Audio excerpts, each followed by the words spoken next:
And last time wasn't pretty. One play and an interception. We'll see if they can do better. I want to see if they want to go ahead and throw the ball again now on this drive after what happened on the last one. Throw it on the first play.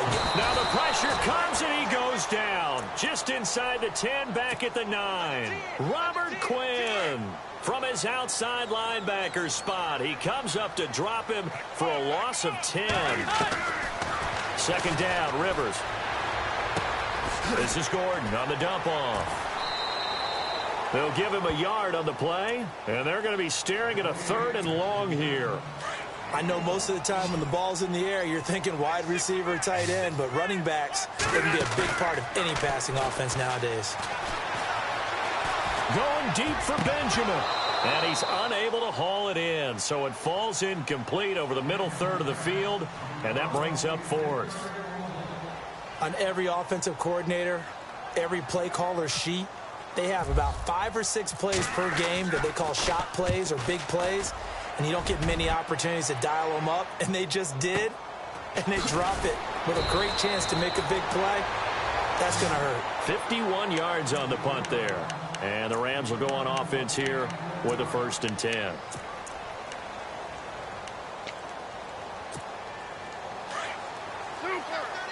And the D-line pinching together must be expecting the run.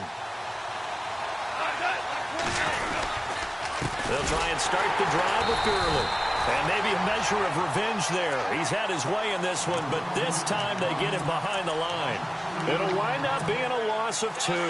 And it'll be 2nd and 12. They'll stick to the ground game with Gurley. And maybe a measure of revenge there. He's had his way in this one, but this time they get him behind the line. I don't know about you, partner, but I'm rubbing my eyes after that play. Did we just see that runner not get yardage? A big-time play by the defense. It does happen occasionally, even against the best running backs who are having big days. They're going to go for it. It's gone. Nowhere to go here. He lost the football and picked up by the Chargers. And he will score. Touchdown, L.A. So they were down by a touchdown, probably just hoping the defense could hold him, maybe force the punt. Instead, they force the turnover and take it into the house. Well, the plan was perfect. That's exactly what they wanted. Instead, they got a lot more than that. Big-time capitalization by taking the ball away and putting it in the end zone. This is fielded a couple yards deep. And he'll get across the 20 before he's brought down at about the 23-yard line. And now out on the field, here comes Los Angeles.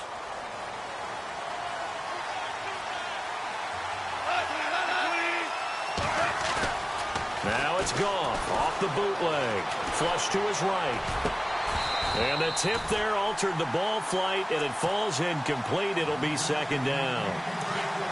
Well, we're not playing 3 yards in a cloud of dust football anymore. I kind of get why those old school coaches sometimes didn't want to throw the football. Because if it's popped up in the air, it almost turns into slow motion, and both sides. And look out. I think he's going to go. 30, 10, touchdown, L.A.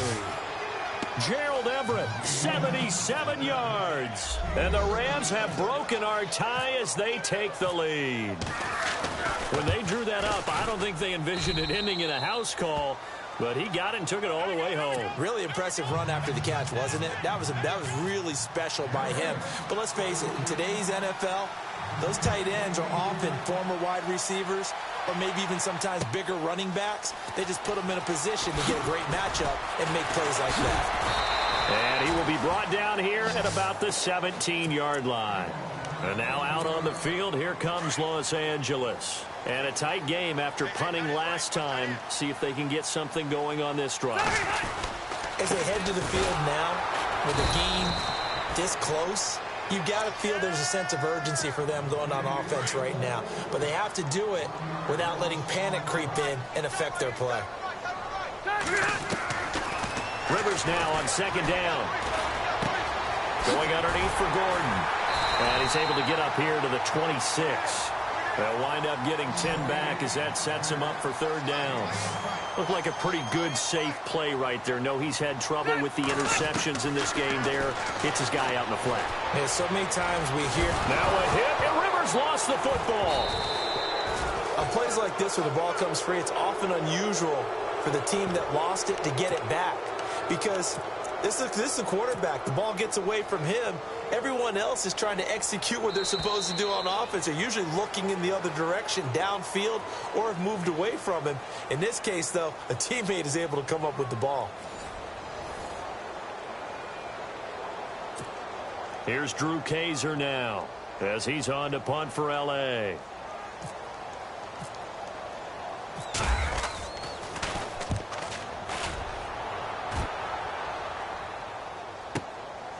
That's pulled in at the 32.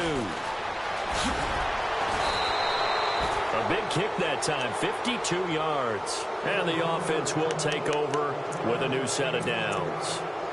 And the Rams getting set to go now. And they're hoping to redo their efforts in the last drive when they got into the end zone. And just think of what it's like now on the sideline. Because when you score a touchdown, you have to go over and look at the tablet and see what you did on the last drive.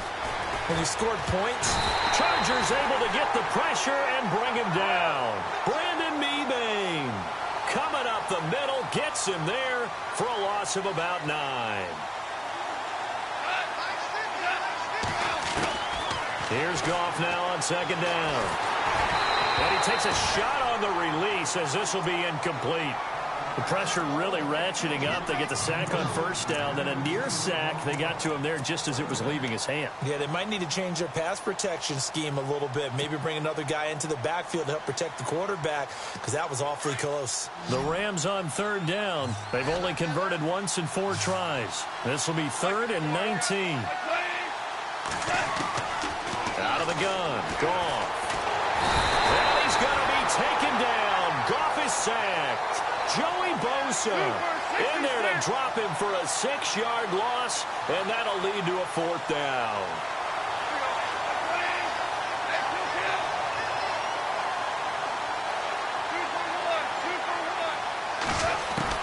The Rams going for it on 4th. Goff going for the deep ball. And look at this. They get the turnover they needed. It's intercepted. Picked off by Jason Verrett. Critical error there in a tight game of the 4th. All you talk about is taking care of the football, and especially with a lead here in the 4th quarter, turning it over, now the door is open for the opposition. Just in general, when you're passing in the 4th quarter with a lead, no matter at what point, you got to be super careful. Got to be careful, and sometimes you can be so careful that you end up running yourself into an error. The improv on the scramble there gets him 6, and it'll be 2nd down. On 2nd down, they'll run with Gordon. And he's going to take this one down to about the 23-yard line. A 3-yard pickup on 2nd and 4. Now they'll need to convert here on 3rd and a little more than a yard.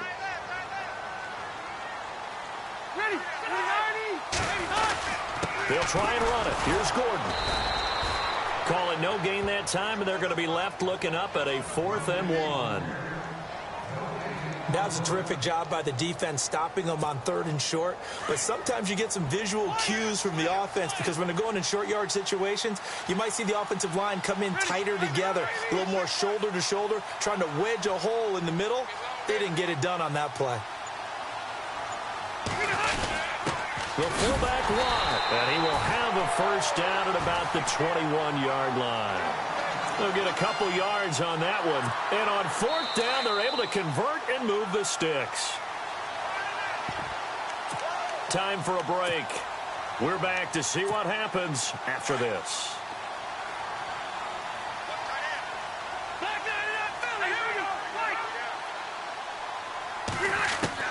Rivers now to throw on 1st down. And he can't get a throw away. He's taken down. Robert Quinn in there to take him down, and the clock will roll. Brandon, I think you understand the type of afternoon this offensive line is having. It is a long one for them. Long for you to spend it with me. Long for them trying to block those guys. They've given up a whole lot of sacks, and the speed and quickness of that defensive line is eating them alive. And he'll be a couple yards shy of the red zone here at the 22-yard line. I tell you, it has not been his best day throwing the football. He really needs to piece something together here. All will be forgiven if he leads them into the end zone. And he can't get a throw off. He's taken down. What a huge play at this point in the game. Now on fourth down, we've got a whistle here and a timeout as they stop it prior to what will be an important fourth down. Down 7, and they've got to go for it here on fourth down. He's back to throw. He's going to let it fly. And no, it's incomplete. They had to go for it with such little time remaining. And it's becoming increasingly clear now that the Rams are going to win this football game.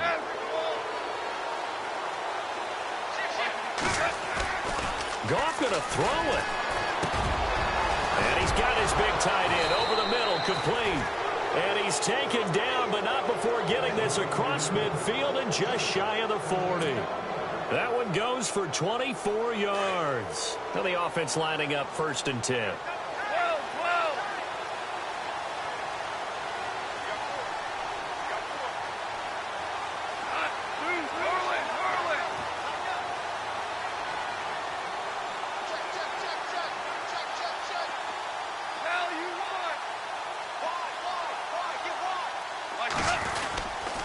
Back to the workhorse today. It's Gurley.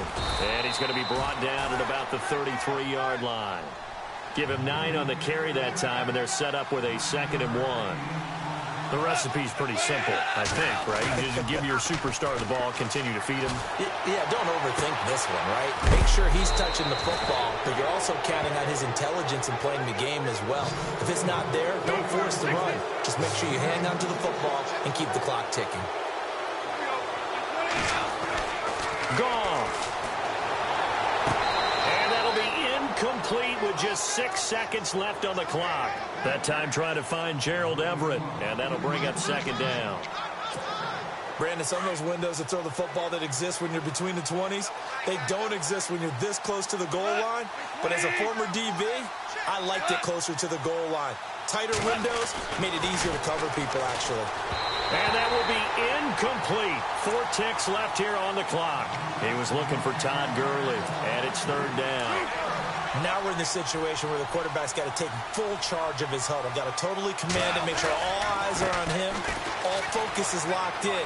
Gonna call more. And he takes it in for the score on the game's final play, so it doesn't affect the outcome, but a little whipped cream on top to their ending. Or as our friends in Bayou Country would say, that's a little lagniappe, a little extra on top. It's up and it's good as they tack on one more to what's going to be a very satisfying victory. A lot of scoring. There's no doubt about that in this one, Charles. Points, they were not at a premium. They were pretty easy to come by. They were, but it was fun.